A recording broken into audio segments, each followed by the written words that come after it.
Hola y bienvenidos a El Carrete del Crimen. Roberto Néstor Marley, o mejor conocido como Bob Marley, nació el 6 de febrero de 1945. Él comenzó su vida en una aldea rural en el corazón de Jamaica, en un lugar llamado Nine Mile.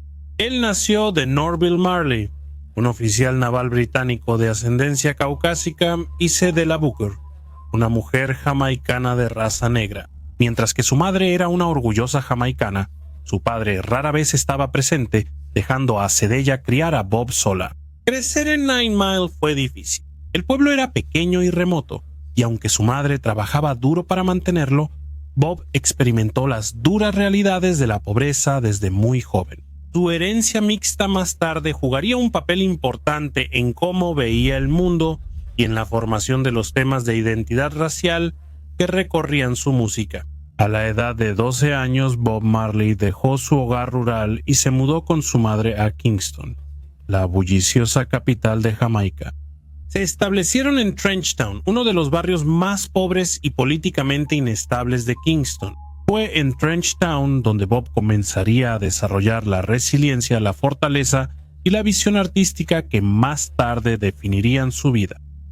La vida en Kingston no era fácil. Trenchtown estaba marcada por una fuerte mezcla de pobreza, crimen e inestabilidad social, pero también era un lugar de efervescencia cultural, donde la música era una vía de escape común y una forma de expresión. Bob, como muchos otros, encontró consuelo en la música. Su madre, Cedella, jugó un papel crucial en el desarrollo de su talento. Ella lo animó a dedicarse a la música, aunque había poco dinero para apoyar su sueño. La primera experiencia de Bob con la escena musical local llegó a través de los vibrantes sistemas de sonido de Kingston. Estas instalaciones improvisadas de disc jockey móviles desempeñaron un papel vital en el desarrollo de la música jamaicana, y fue aquí donde Bob se enamoró por primera vez de los sonidos de ska y rocksteady. A los 14 años, Bob conoció a algunas de las figuras más influyentes de la escena musical de Jamaica, incluyendo a sus futuros compañeros de banda. Sus amigos de la infancia, Bunny Wailer y Peter Tosh, también tenían interés en la música. En 1963, los tres fundaron los Wailers, un grupo que revolucionaría la música. Sus primeros años estuvieron marcados por una búsqueda incansable de reconocimiento, tocando en pequeños conciertos y luchando por hacerse un nombre. Pero a finales de los años 60, los Wailers tuvieron su oportunidad cuando firmaron con el reconocido productor Lee Perry. A Lee a menudo se le llamaba Lee Scratch Perry, y su estudio se convirtió en el lugar de nacimiento de muchas de las canciones que definirían el sonido de Bob Marley. La combinación única de las letras poéticas de Marley, la sección rítmica precisa de la banda y la producción experimental de Perry creó un sonido que era distintivamente jamaicano, pero también de atractivo universal. La década de 1970 marcó un momento crucial en la carrera de Bob Marley, no solo como músico, sino también como un símbolo global de resistencia y esperanza. Después de años de luchar por obtener reconocimiento, el gran avance de los Wailers llegó con el lanzamiento de Catch a Fire en 1973. Fue un momento decisivo que cambiaría no solo la vida de Bob, sino el curso de la historia de la música. El álbum, que fue producido por Chris Blackwell de Island Records, fue revolucionario para la música reggae. En ese momento, el reggae seguía siendo en gran medida un género underground en la escena internacional, principalmente confinado a Jamaica y el Caribe. Pero Catch a Fire llevó el reggae al público principal en Europa y también en Estados Unidos. Canciones como Stir It Up y Concrete Jungle mostraron una mezcla única de ritmos tradicionales de reggae con influencias del rock. Esto fue gracias a la producción innovadora de Chris Blackwell y al estilo experimental de Lee Scratch Perry, quien había producido muchas de las primeras canciones de los Wailers. Más que solo innovación musical, Catch a Fire le presentó al mundo el profundo genio lírico de Bob Marley. Sus canciones no solo hablaban de amor o desamor, hablaban directamente de luchas sociales, de opresión sistémica, de la búsqueda de la libertad, como en Concrete Jungle, por ejemplo. Marley pintó un cuadro crudo del paisaje urbano de Kingston, lleno de violencia y desesperanza. Pero no todo era sombrío. Las letras de Marley también estaban impregnadas de optimismo, esperanza y llamados a la resistencia. La decisión de Marley de abrazar completamente el rastafarianismo a principios de los años 70 solo añadió otra capa de significado a su música. El rastafarianismo, un movimiento religioso y social que surgió en Jamaica en la década de 1930, se fundó en la idea de empoderamiento para las personas negras, el rechazo al dominio colonial y la reverencia al emperador Haile Selassie de Etiopía como una figura divina. Para Marley, el rastafarianismo no era solo un sistema de creencias, era una filosofía guía que moldeó su visión del mundo y su música. Esto era evidente en canciones como Sigue Adelante, Canto del Hombre Rasta y Natty Dread. Marley y los Wailers lanzaron Vibración del Hombre Rasta, que fue un álbum innovador tanto musical como socialmente. Fue su primer disco en entrar a listas de Estados Unidos, llegando al número 8 en Billboard 200. La canción Guerra, una adaptación de un discurso de Haile Selassie, se convirtió en uno de sus himnos más icónicos. La canción fue una crítica poderosa a la desigualdad global, el racismo y la opresión. También marcó un punto de inflexión importante en la forma en que el reggae era visto por las audiencias internacionales. Bob Marley ya no era solo un artista jamaicano, él era una voz internacional para el cambio social. Con la creciente popularidad de los Wailers, la alineación del grupo fue cambiando. Bunny Wailer, miembro fundador, dejó la banda en 1973 por diferencias en la dirección del grupo. Peter Tosh, otro miembro fundador, también se fue en 1974 para seguir su propia carrera como solista. Aunque esto dejó a Bob Marley como la figura central de los Wailers, también le presentó la oportunidad de refinar su sonido, enfocándose en mensajes de despertar espiritual, justicia social y empoderamiento político. Aunque sus compañeros dejaron la banda, la influencia de Marley en el reggae creció aún más. Su siguiente álbum, Live, en 1975, consolidó aún más su papel como embajador del rastafarianismo y como líder en la lucha contra la opresión. Su música se convirtió en un medio para abordar no solo luchas personales, sino también problemas globales, lo que le valió seguidores dedicados en África, Europa y más allá. A finales de la década de 1970, Bob Marley se había convertido en un ícono global, no solo por su música, sino también por su inquebrantable compromiso con la justicia social, la paz y el estilo de vida rastafari. La influencia de Bob Marley como figura política y social creció significativamente a finales de la década de 1970, empezó un periodo de intensa agitación política en Jamaica. Aunque la música reggae ya era un medio poderoso para expresar comentarios sociales, la visibilidad e impacto de Bob Marley iban más allá de la música. Se convirtió en un símbolo viviente de unidad, paz y resistencia. La historia de crimen real más notable sobre Bob Marley involucra el intento de asesinato en 1976. El 3 de diciembre de 1976, 7 hombres armados irrumpieron en la casa de Bob Marley en Hope Road, Kingston, Jamaica. Era aproximadamente a las 8:30 de la noche y estaban en un descanso de los ensayos. Los hombres armados dispararon al azar y Bob Marley recibió disparos en el pecho y el brazo. Su esposa, Rita Marley, recibió un disparo en la cabeza mientras estaba sentada en su auto. El manager Don Taylor recibió disparos en las piernas y el cuerpo. El empleado de la banda, Louis Griffiths, también resultó herido. Milagrosamente, todas las personas que recibieron disparos sobrevivieron al ataque, pero el evento los dejó con cicatrices físicas y emocionales. El motivo detrás del intento de asesinato fue probablemente político, ya que ocurrió solo 2 días antes del concierto programado Smile Jamaica y tenía la intención de promover la paz en medio de la creciente violencia política. Aunque Bob mantenía una postura pública neutral, muchos lo percibían como alineado con el primer ministro Michael Manley y el Partido Nacional del Pueblo, el momento del concierto, poco antes de las elecciones nacionales, convirtió a Bob Marley en un objetivo para aquellos que temían que su influencia pudiera inclinar la opinión pública. Algunos presuntos responsables fueron identificados, pero no procesados. Lester Jim Brown Coke, un conocido ejecutor del partido rival, el Partido Laborista de Jamaica, supuestamente estuvo involucrado en liderar el ataque. Algunos relatos sugieren que la CIA estuvo involucrada, con afirmaciones de que a los hombres armados se les prometió cocaína y armas a cambio del atentado, aunque esto sigue siendo no comprobado y controversial. Supuestamente los atacantes huyeron a Tivoli Gardens, un bastión del Partido Laborista de Jamaica y hogar de la infame pandilla Shower Posse. A pesar de sus heridas, Bob Marley se presentó en el concierto Smile Jamaica el 5 de diciembre de 1976.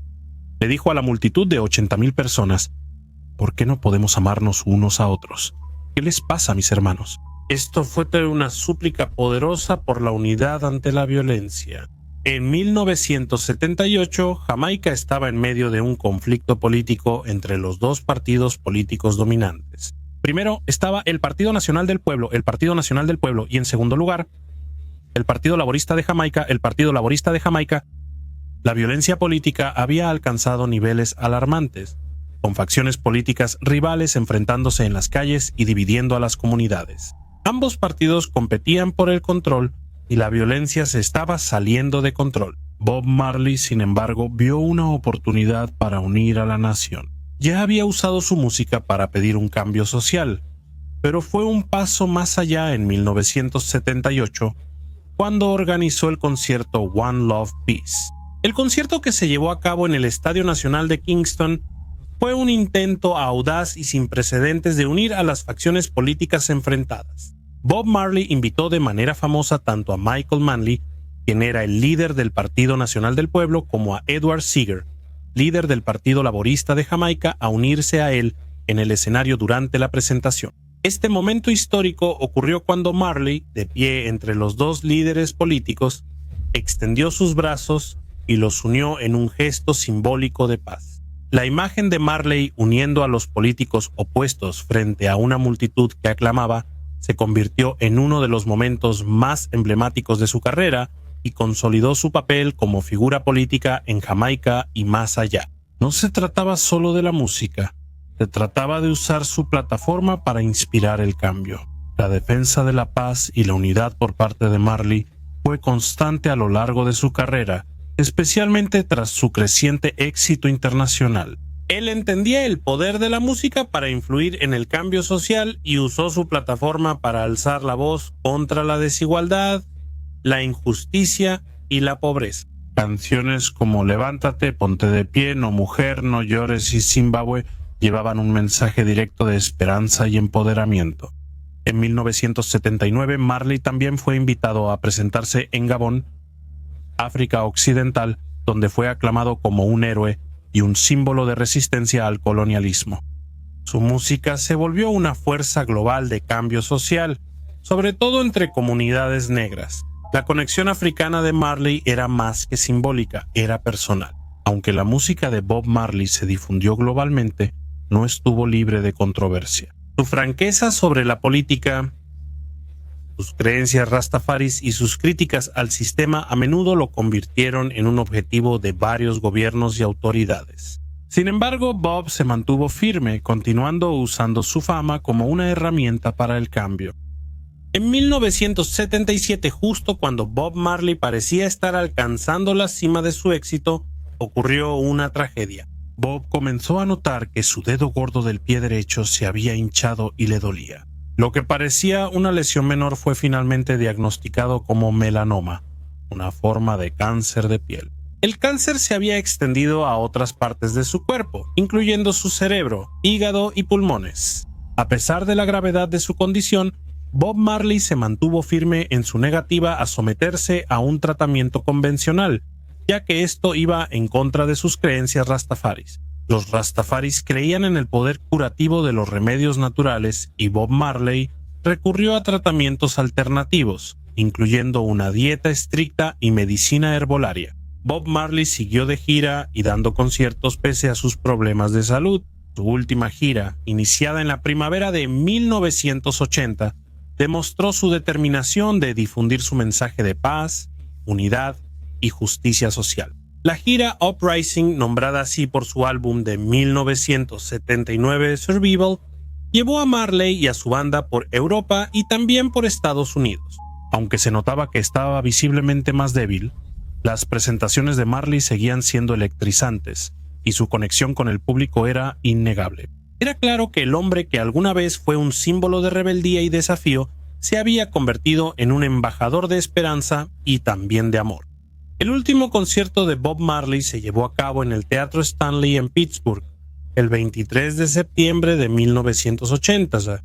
Días antes se desmayó trotando en Central Park, pero aún así insistió en presentarse. Él dijo: "Tal vez no debería, pero debo hacerlo por mi banda. Ellos necesitan el dinero, ya estamos aquí. Vamos a tocar".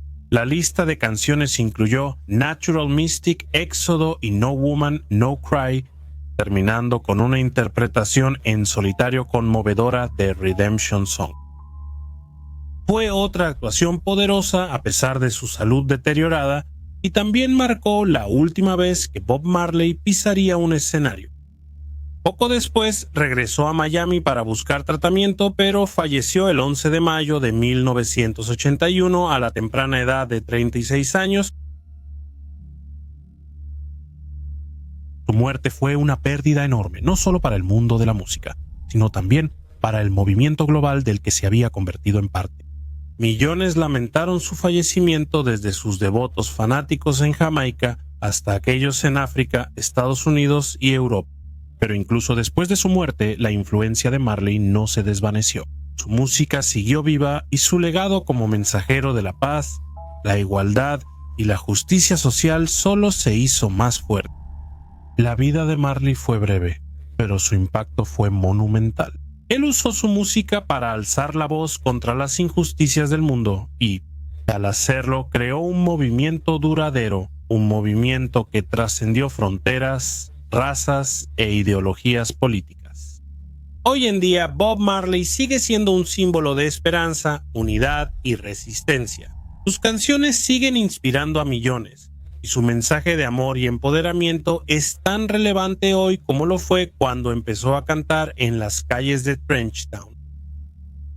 La muerte de Bob Marley el 11 de mayo de 1981 fue un evento global. Llegaron homenajes de todo el mundo, no solo de fans y músicos, sino también de líderes políticos, íconos culturales y activistas que habían sido conmovidos por su música y sus mensajes. En Jamaica, el gobierno declaró funeral de estado. Marley fue sepultado en su lugar de nacimiento, Nine Mile, donde fue enterrado con una Biblia, su guitarra, una rama de ganja y un anillo que había recibido del hijo del emperador etíope Haile Selassie. Aunque su presencia física ya no estaba, la influencia de Bob Marley solo se profundizó en los años posteriores a su muerte. Su música ha seguido resonando a través de culturas y generaciones, con canciones como One Love, Redemption Song, Three Little Birds y No Woman, No Cry, que se han convertido en himnos atemporales. Estas canciones son más que simples melodías pegajosas. Son mensajes de resiliencia y esperanza duradera. En 1994, Bob Marley fue incluido póstumamente en el Salón de la Fama del Rock and Roll, un honor poco común para un artista de reggae. En 2001 recibió el premio Grammy a la trayectoria.